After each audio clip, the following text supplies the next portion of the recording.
Live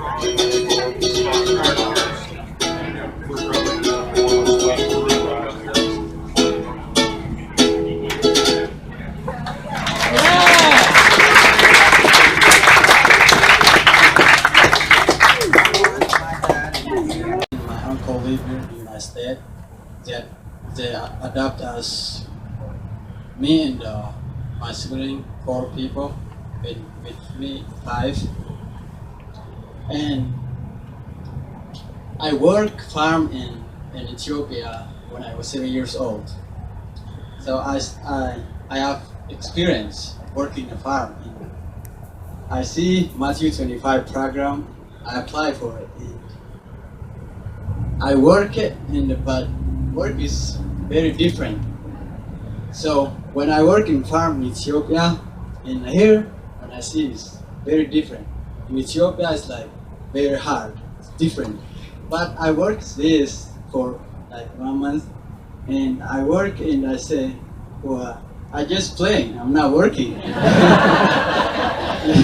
Yeah, you know. So I say that this job is just, you know, when you cut and you grab piece of cake, it's just piece of cake when I work. But when I compare in Ethiopia, this job, say, wow, I was different, very, very different. And so I get more experience, like I have experience more, but I get how to help more people and learning each other and learning English, communicating better. I learn with I work with 10 people, and so I learn them and they learn my story, and I communicate better with English, talking to others, and learning about food more. So yeah. Thank you.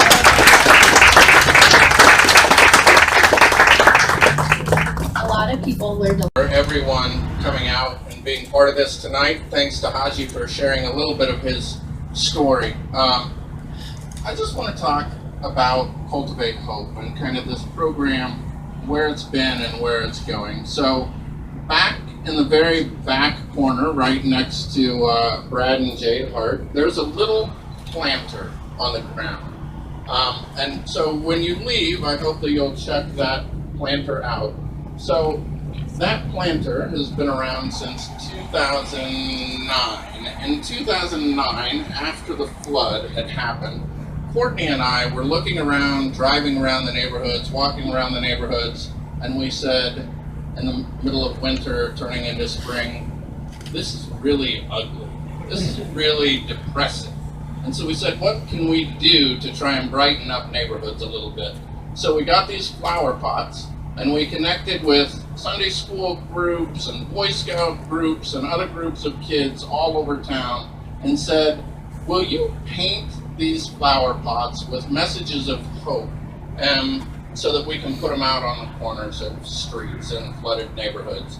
And Kennedy High School students said that they would make signs for them and paint them that said Cultivate Hope and stick them in there.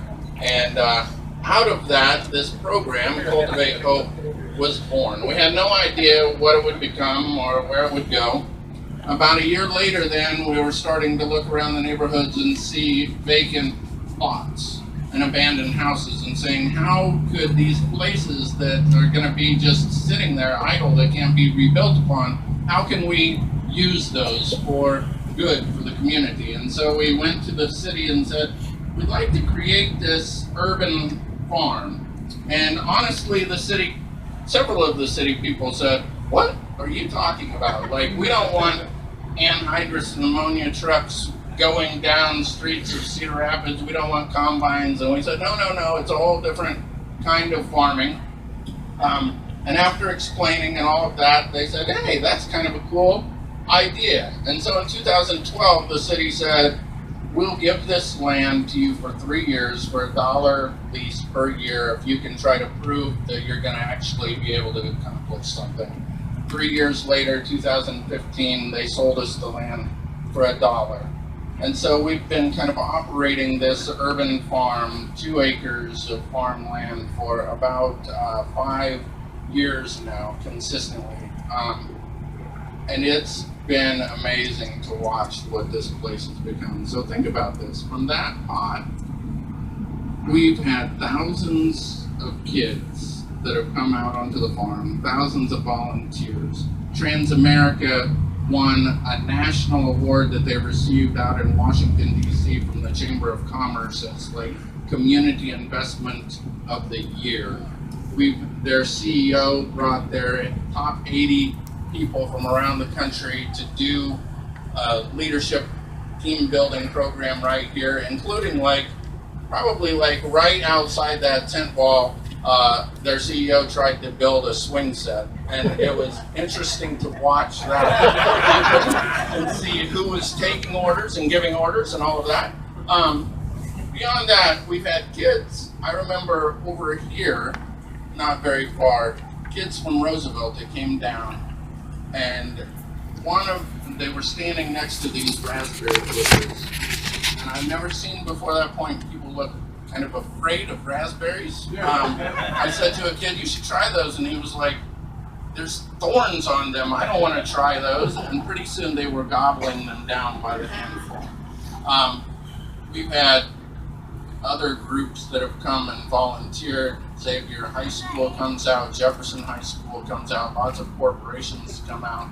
And then this year, we've been able to do this youth leadership program, which I think is one of the most important programs that we run. Because I think we're in a place in this community where we have to figure out ways to help our youth, one, have employment skills and be able to get good jobs and be earning money while they're doing that. Two, we're in a place of society where we need to be able to help mentor our kids and learn from our kids how to talk about tough, complicated issues where we disagree in a healthy, understanding way.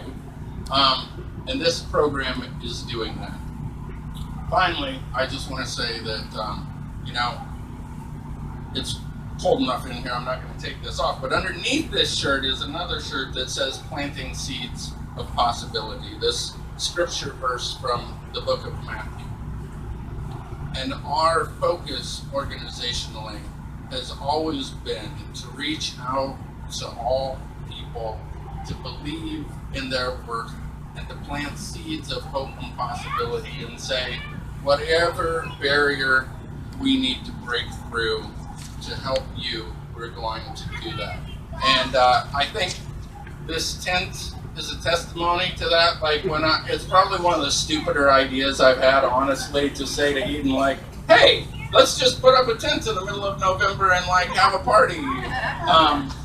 And our team said, okay, we'll do that. And they worked their tails off. The board works their tails off.